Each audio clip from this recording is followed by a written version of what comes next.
Olá, eu sou Roberta Ecleide, você já me conhece, eu estou aqui continuando lidas. Só para lembrar, lidas são os manejos, tudo aquilo que a gente tem que fazer para poder dar conta da vida. E são as leituras lidas, né? Para quem me conhece, para quem não me conhece, se tem uma coisa que eu gosto muito é ler.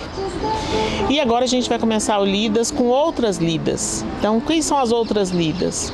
Eu vou trazer sempre um texto de referência, que é o que, digamos assim, vai ser o texto central. Vou trazer 2 contrapontos e vamos chamar assim apontamentos. Como eu gosto muito de ler, cada vez que eu leio, eu encontro muitas outras referências. E aí eu vou trazendo esse conjunto de situações. E aproveitando, para você que está inscrito, se você tem sugestões de leitura, se você tem palpites, se você tem contrapontos ou apontamentos, manda para mim.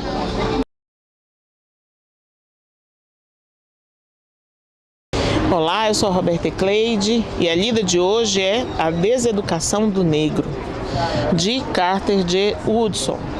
Não sei onde achei esse livro, mas eu achei o livro muito bom. Alguma referência me levou a ele e aí consegui adquiri-lo.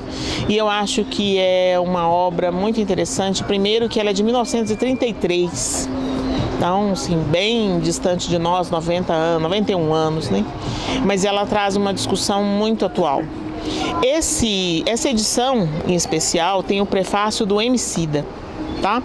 Essa edição é de 2021 e eu vou começar comentando um pouquinho o prefácio. O Emicida vai fazer um comentário bastante pessoal sobre a mãe dele escutar muitas músicas. E das músicas que a mãe escutava, principalmente no sábado de manhã, quando ela tinha folga, uma delas era a música cantada por Ney Matogrosso, que se chama Cara do Brasil. Então remeto vocês à letra da música. Eu estava esparramado na rede, jeca urbanoide de papo pro ar, me bateu a pergunta meio a esmo. Na verdade, o Brasil, o que será? O Brasil é o homem que tem sede ou quem vive da seca do sertão? Ou será que o Brasil dos dois é o mesmo que vai e que vem na contramão? O Brasil é um caboclo sem dinheiro procurando doutor em algum lugar, ou será o professor Darcy Ribeiro que fugiu do hospital para se tratar? A gente é torto igual Garrincha e Aleijadinho, ninguém precisa consertar. Se não der certo, a gente se virar sozinho, der certo, então nada vai dar. O Brasil é o que tem talher de prato ou é aquele que só come com a mão? Ou será que o Brasil é o que não come e o Brasil gordo na contradição? O Brasil que bate tambor de lata, os que bate carteira na estação? O Brasil é o lixo que consome ou tem nele uma nada criação? Brasil, Mauro Silva, Dunguizinho, ou que é o Brasil 0-0 e campeão? Ou o Brasil que parou pelo caminho Zico, Sócrates, Júnior e Falcão? Aí depois ele repete e começa um outro pedaço. O Brasil é uma foto do Betinho ou um vídeo da favela naval? São os trens da alegria de Brasília ou os trens de subúrbio da Central? Brasil Globo de Roberto Marinho? Brasil Bairro, Garotos Candeal? Quem vê do Vidigal o mar e as ilhas ou quem das ilhas vê o Vidigal? A gente é torto igual Garrincha, segue como já estava lá, né? Que é o refrão da música. Vejam bem. Emicida escutava essa música e ele ficava curioso com o seguinte pedaço. O Brasil é o professor Darcy Ribeiro que fugiu do hospital para se tratar. Por que alguém ia fugir do hospital?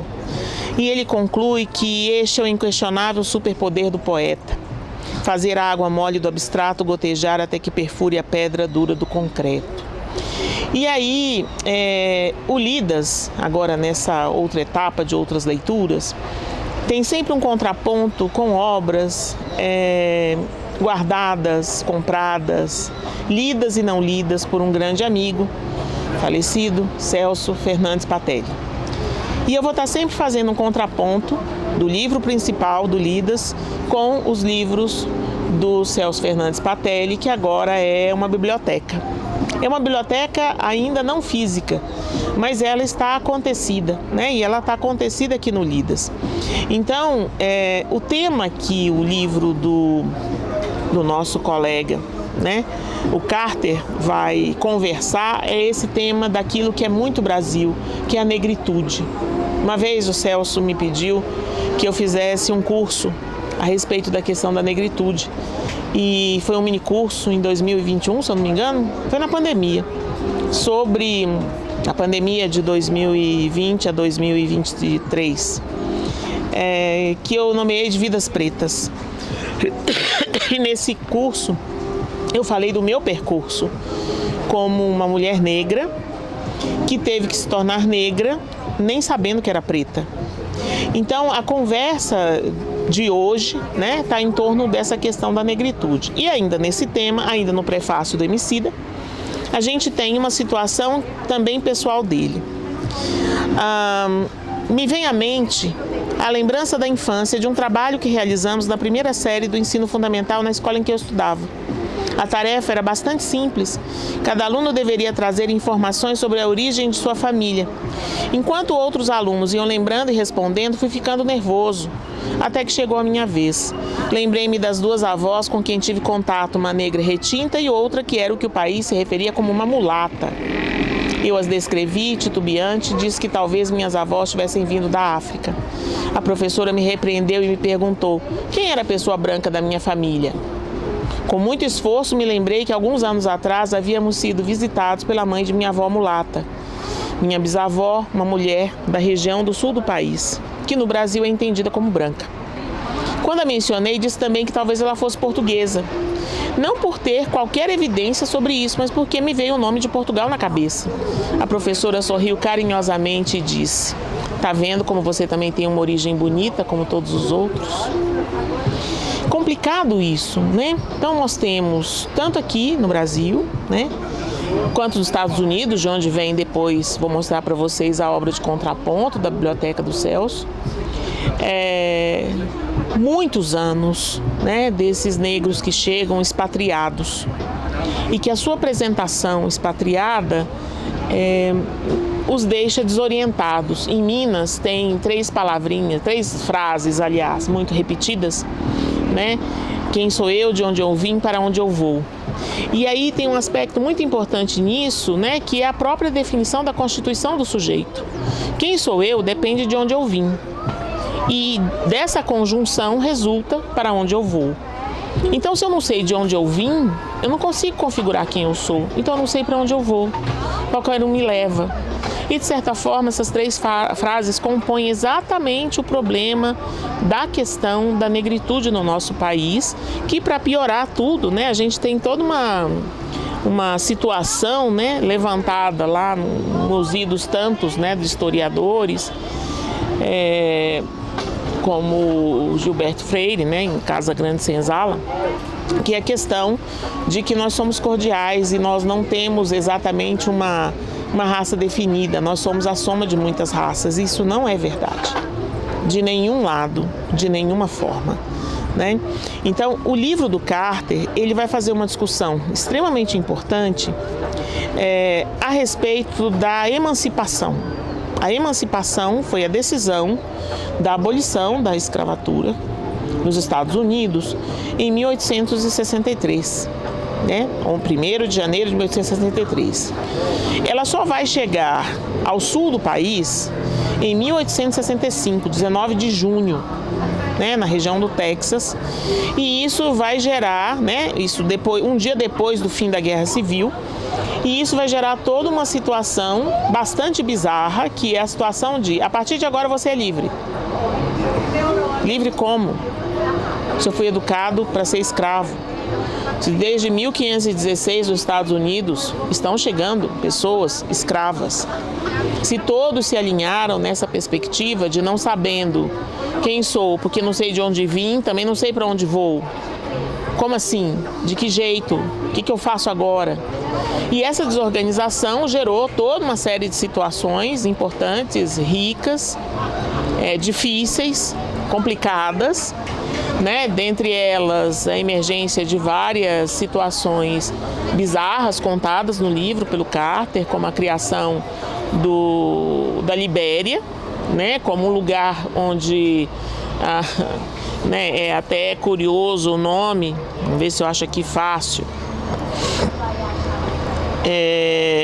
Uma associação americana de colonização, se eu não me engano, chama assim, que a ideia era de mandar todos os recém-escravos aqui.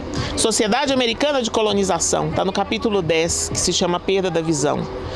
Então, mandam-se em 1822 todos os já libertos alforriados, ainda não sob a lei, né, da emancipação. E aí na Libéria, esses escravos alforriados escravizam os seus, porque era isso que eles sabiam fazer.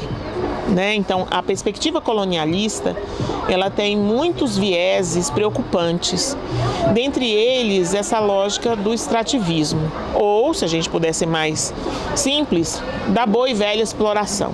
Né? Então, eu vou fazer o que eu quiser, do jeito que eu quiser, com quem eu quiser, que é o lema do neoliberalismo. Então, vejam, nunca fomos tão coloniais. Né? Embora haja agora na Europa uma grande discussão decolonial. E eu costumo dizer que assim, estamos tão atrasados em relação a isso que já nós vamos ser colonizados com uma teoria de decolonialismo, porque não estamos nos debruçando sobre outras lógicas de fazer, de pensar, de acontecer. Bom, isso é conversa para um outro momento. Continuando aqui, né, no texto do Emicida, né, terminando aqui o prefácio dele, vem a apresentação do livro como um todo. Né? O Carter junta nesse livro vários ensaios de coisas que ele falava nas universidades, publicava, enfim. E é interessante que, embora sejam muitos capítulos, os capítulos são curtos, são 18 capítulos, os capítulos são curtos, e o que eu achei mais interessante na leitura é que o primeiro parágrafo, às vezes, na primeira linha, ele já te conta muito brevemente o que ele vai trabalhar durante aquele capítulo. Então, assim, é um texto muito simples, por um lado, mas de uma profundidade muito grande, que convoca a gente a refletir sobre várias coisas, né? Então, especificamente, aí fazendo uma outra referência, que nem aqui coloquei no meu roteiro hoje, mas me veio agora, quando a gente lê Frantz Fanon, né, que é um grande discutidor da questão da negritude, ele vai colocar que a passagem, né, para conseguir ser negro, ela se coloca sempre num desafio dessa constituição das 3 frases: quem sou eu, de onde eu vim, para onde eu vou. E dependendo de onde você começa a sua situação de vida, né? E aí trago um exemplo pessoal, né? Quer dizer, eu comecei já na classe média, porque meu pai já era universitário, né? Já tinha sido escolarizado de um nível superior.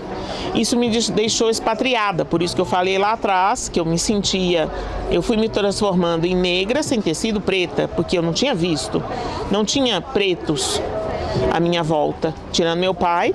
Né? Não tinha essas pessoas, professores, colegas, e quando tinha colegas pretos ou pretas, vinham de uma lógica parecida com a lógica que meu pai veio, de mãe lavadeira, de pai trabalhador de fábrica, né? Não vinham dessa mesma origem de um pai que teve formação universitária com 3 cursos superiores, né? Meu pai fez engenharia, física e matemática, além de ser militar de carreira.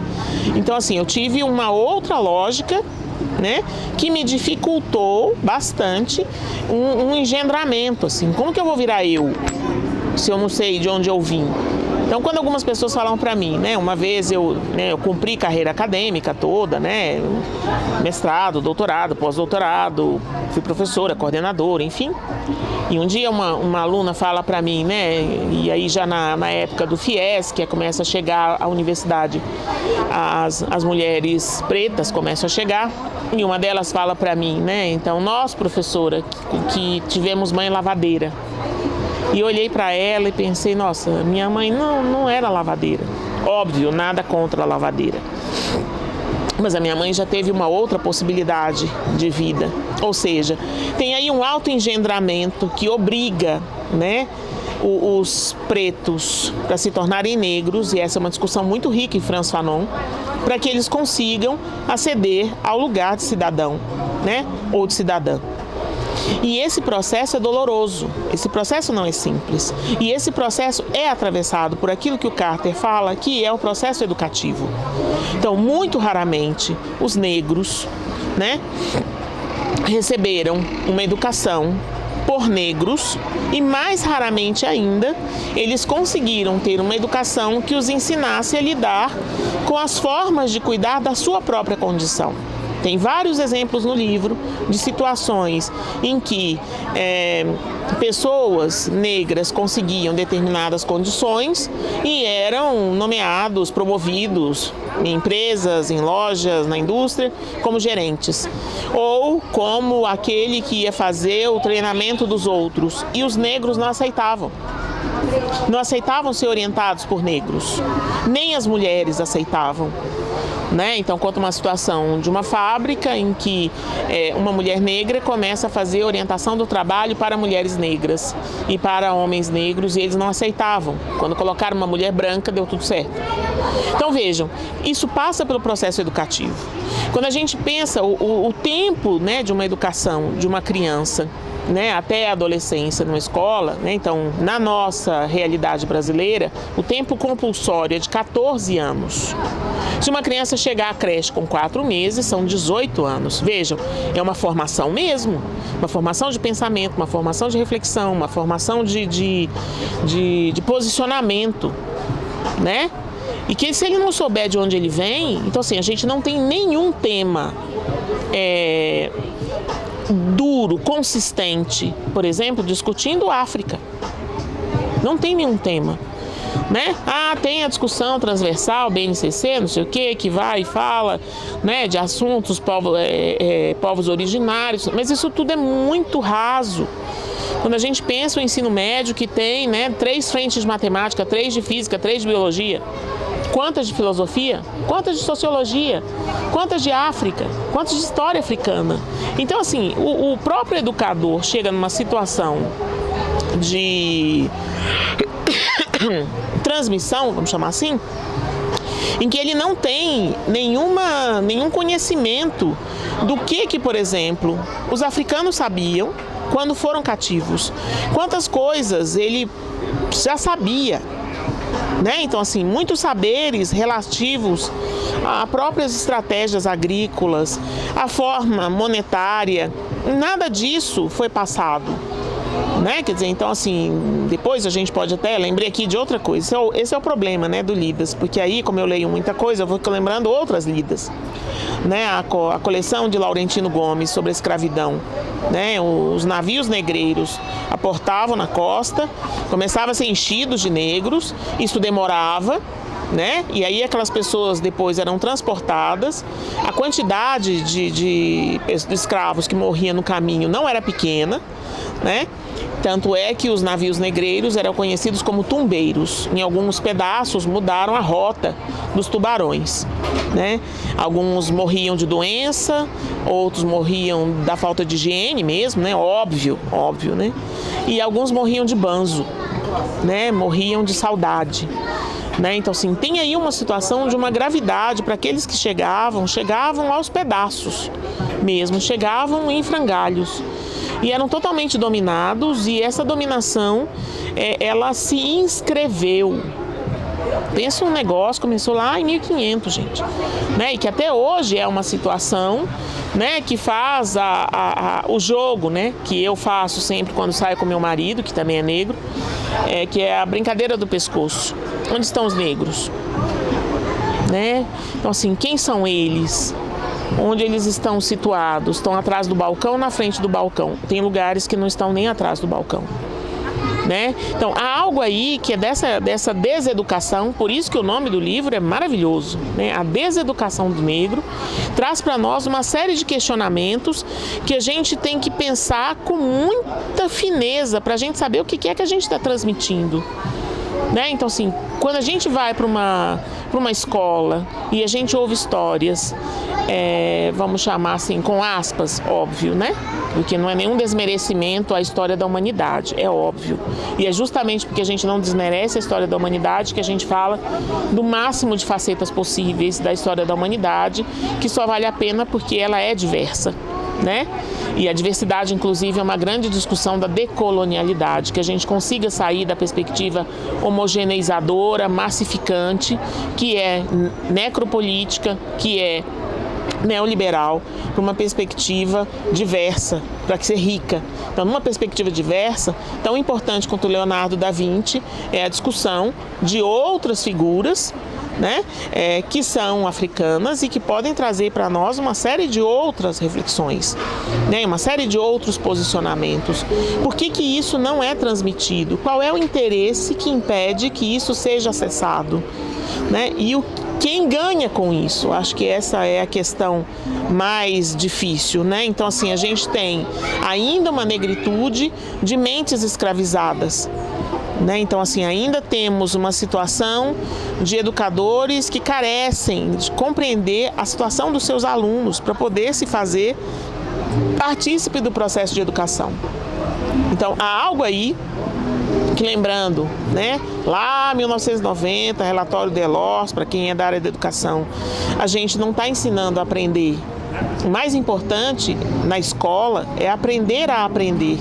Uma educação que você não aprende a aprender sozinho, que você não aprende a descobrir, que você não aprende, por exemplo, seu estilo de aprendizagem, né? Uma educação não pode ser só conteudista e transmitir informações que não estejam conectadas.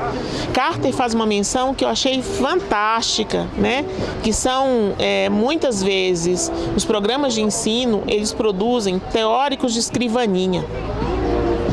E aí ele menciona, na página 30, a educação de um povo deve ter como base a origem das próprias pessoas, mas os negros educados dessa forma sonham com os antigos da Europa e com aqueles que tentaram imitá-los.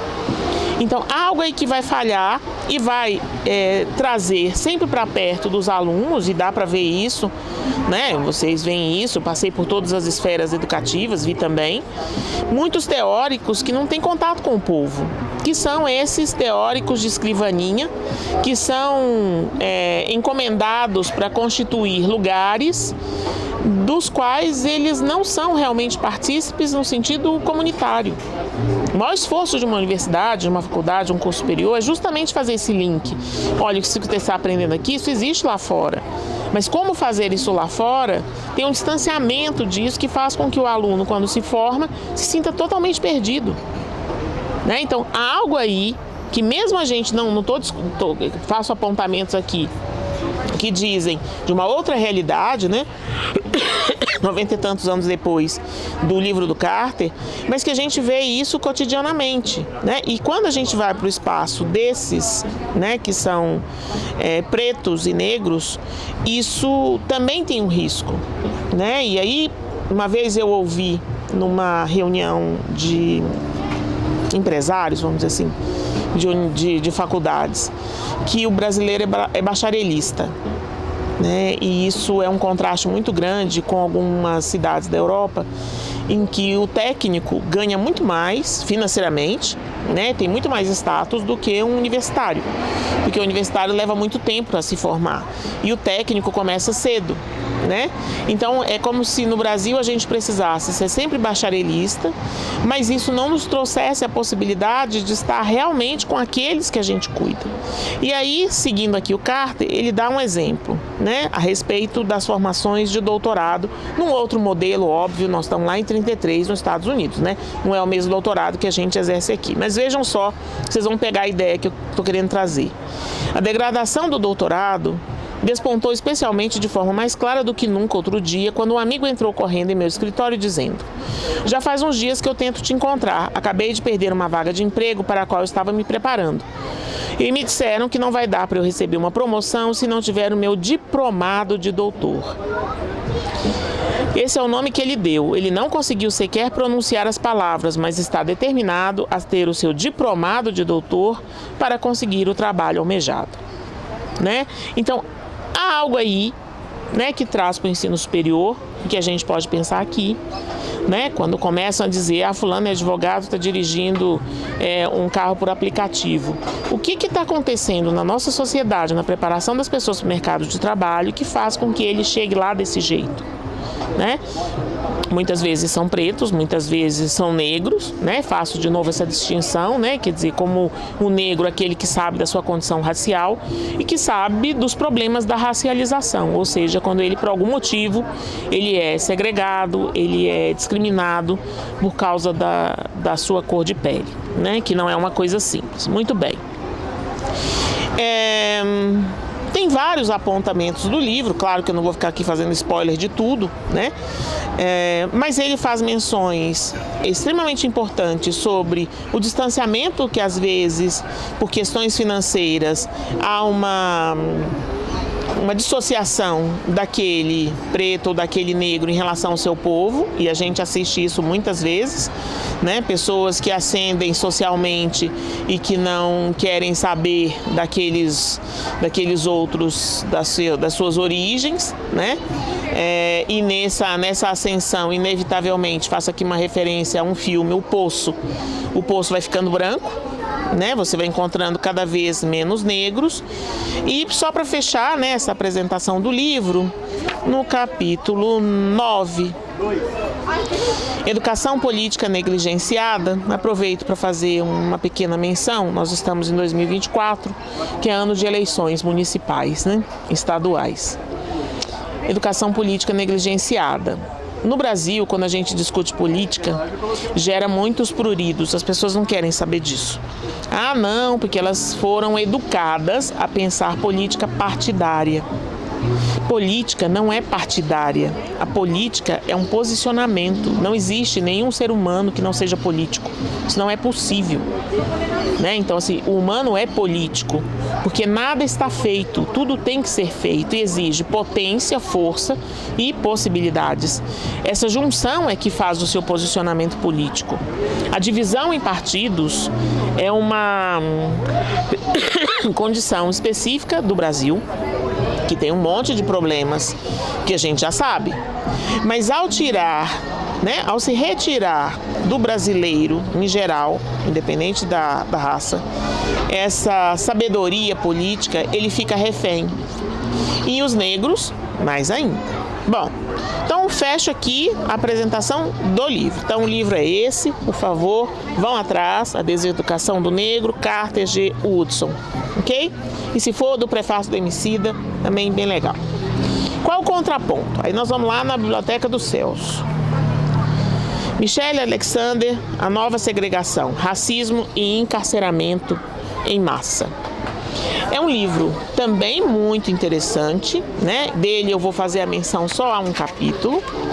É um livro de 2017 da editora Boitempo. Em Tempo, o livro do Emicida, né? Da Edipro, ok? Muito bem. Lá no miolo do livro, então o livro vai fazer uma discussão a respeito dos homens pretos encarcerados, né? Um pouco antes, né? Eu acho que vale aqui fazer uma menção. Entre 1870, por aí, entre os anos 1870 e 1960, nos Estados Unidos, houve a criação de várias leis, né, que começaram com um senhor chamado Jim Crow.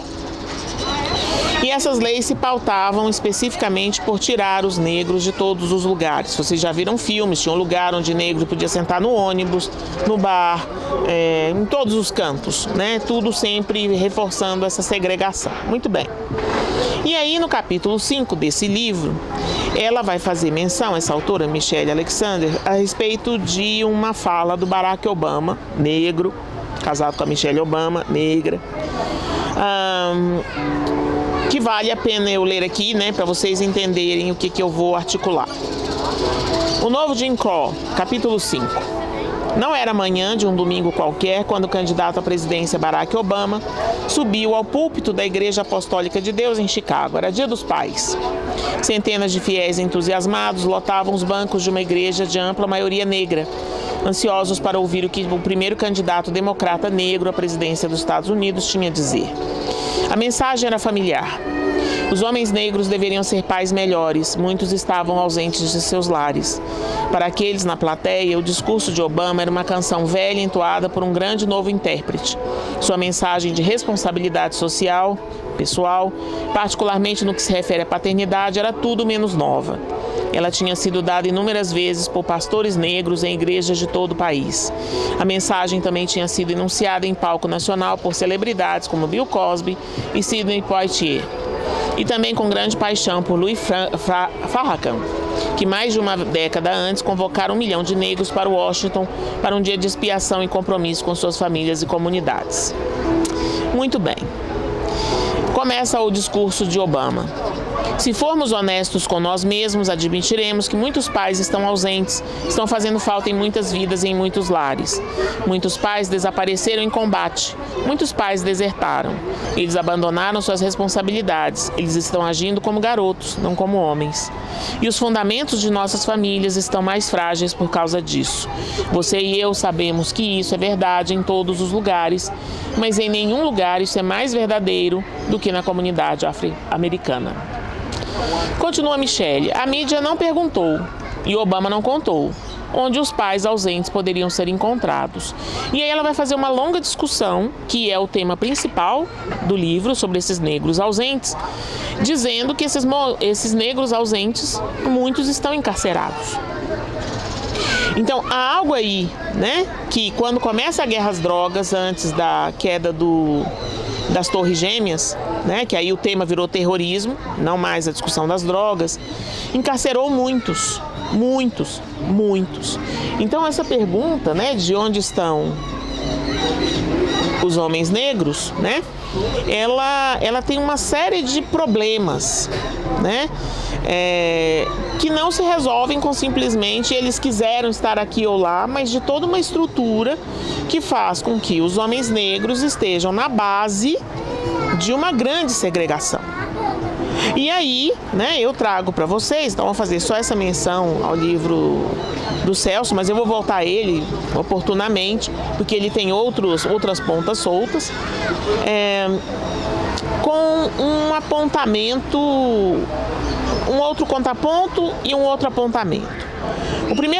O segundo contraponto que eu vou fazer é com um texto que eu recebi da pessoa do apontamento, né, que é Henrique Restier, daqui a pouco eu menciono a obra dele, que é um artigo que vocês vão encontrar todas essas referências aqui no canal, que se chama Ogó, Encruzilhadas de uma História das Masculinidades e Sexualidades Negras na Diáspora Atlântica, e que vai contar como o estereótipo do homem negro, o homem negro sexualizado, potente,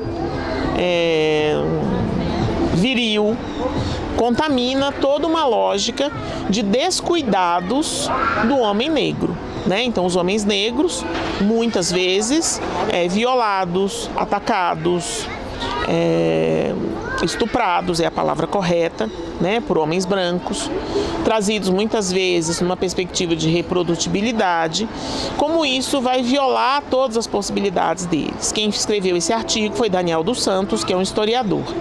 O texto é de 2014. Então, é uma referência muito interessante para pensar tanto a situação apresentada pela Michelle Alexander, quanto do Carter Woodson. Que negro é esse? O livro do Carter, como é de 33, faz menção às mulheres, mas pouco. Ele se foca muito no homem negro. Por uma questão sociocultural, óbvio, ninguém está aquém do seu tempo, como diria Jacques Lacan, psicanalista francês. Mas é interessante pensar isso em relação a outras questões. E aí vem, né, o meu grande apontamento. Eu assisti um dia, na rede social, uma fala desse autor, Henrique Restier, a respeito de que talvez na base da pirâmide não estejam as mulheres negras. Então existe um trem que se repete, né? Que é a sequência: homens brancos, mulheres brancas, homens negros, mulheres negras. E o Henrique Restier vai dizer que não, né? Que na base da pirâmide estão os homens negros, que são aqueles que vão ser presos, são aqueles que vão ser mortos, são aqueles que vão ser violados, segregados, né? Não à toa, como diz aqui a Michelle Alexander, né? Há uma proporção de homens para mulheres negras nos Estados Unidos de menos 26% de homens, né? Diferente da proporção entre homens brancos e mulheres brancas, que é de 8%. Então, há menos 8% de homens brancos em relação à quantidade de mulheres brancas e há menos 26% de homens negros em relação às mulheres negras, né? Então, não é à toa.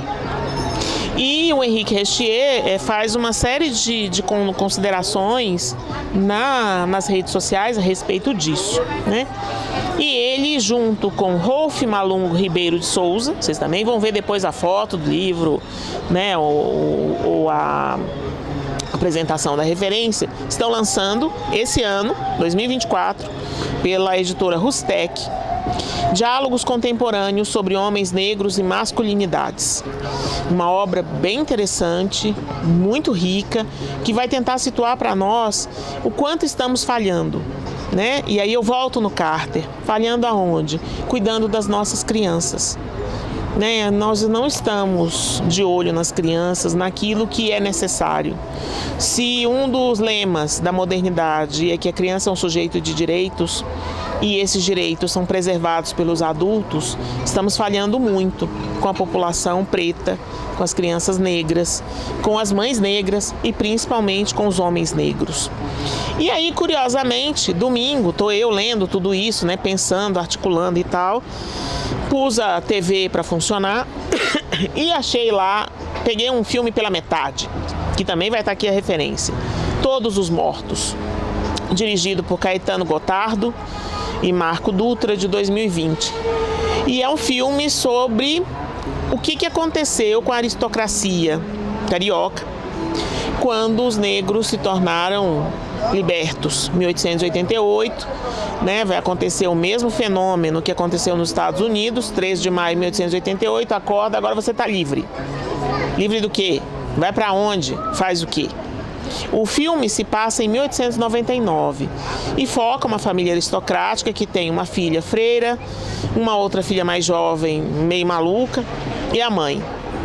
E esses negros que agora têm outras funções e outras condições, inclusive mulheres que trabalham como empregadas, meninos que vendem fruta na rua, mulheres que fazem outros serviços de costura, enfim, também não vou ficar fazendo spoiler do livro, do filme, desculpe, nesse sentido, mas é muito legal pensar isso, né? Para onde vão? Né? O que fazer se eu sempre fui escravo? Como que eu vou dar conta de ser outra coisa se eu só aprendi isso? Então fica o recado. Vamos cuidar das nossas crianças e pensar muito bem o que a gente está transmitindo e o mais importante, elas estão aprendendo a aprender? Nós temos uma sociedade que sabe o que está fazendo? Continue no Lidas. Eu estou com você. Até mais.